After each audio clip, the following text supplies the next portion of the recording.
Since October 7, Israel and its allies have staunchly defended the occupying state's right to self-defense, citing Article 51 of the UN Charter.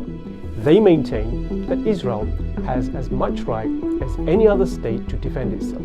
Israel has an inherent right to defend itself. Israel has the right, the obligation to defend itself. But is that really the case? And what does international law say? The question of Israel's right to self-defense was a key point in South Africa's complaint to the International Court of Justice during the genocide case in January 2024. Professor von Lau, the last member of South Africa's legal team to present evidence, addressed that question head-on. Have a listen to what he had to say. What Israel is doing in Gaza, it is doing in territory under its own control.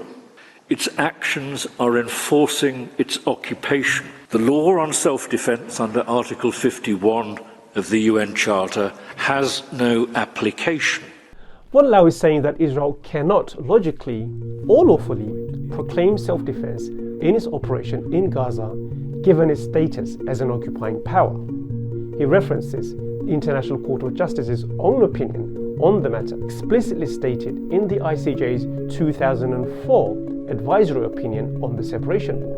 In its landmark decision, the ICJ rejected Israel's claim that the wall is necessary for self-defense. The 15 judges said that no occupying power has a right to self-defense against the people it occupies. The court decided, as a principle of international law, the right of self-defense under Article 51 of the UN Charter had no relevance in the case of Israel and Palestine. Anticipating Israel's defense that it unilaterally withdrew from Gaza in 2007, and therefore the besieged enclave cannot be said to be occupied.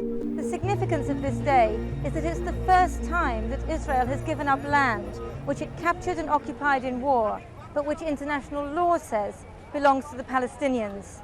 Professor Lau cited a decision by the Security Council issued in December 2023 stating that Gaza remains occupied territory under international law. 20 days ago, the Security Council affirmed yet again that Gaza is occupied territory. Though Israel refers to a complete withdrawal from Gaza, it has retained effective control over the Strip, over access by land, by sea and air, over key governmental functions and supplies of water and electricity. Israel and its supporters vigorously dispute Gaza's status. But as far as international law and the view of the international community is concerned, Gaza remains part of the Israeli-occupied Palestinian territories. That, however, has not stopped Israel's Western allies trying to defend the indefensible. Have a look at a recent interview with the UK Foreign Secretary, David Cameron, who tried to completely dodge the question about Britain's position on the status of Gaza. What is the UK's current legal position on whether or not Gaza is occupied?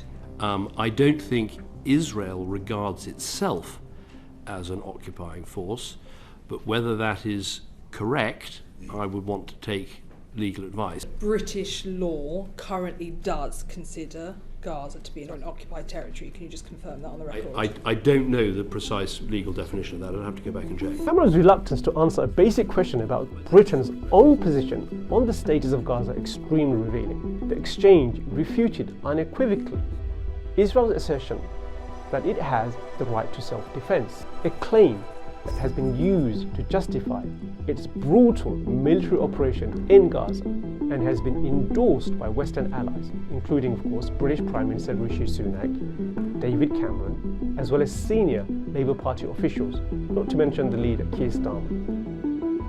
So contrary to Israel's claim and that of its allies, South Africa's ICJ case and Cameron's questioning in Westminster explicitly show that under international law, as well as British law, Israel does not possess the right to self-defense against the people under its military occupation.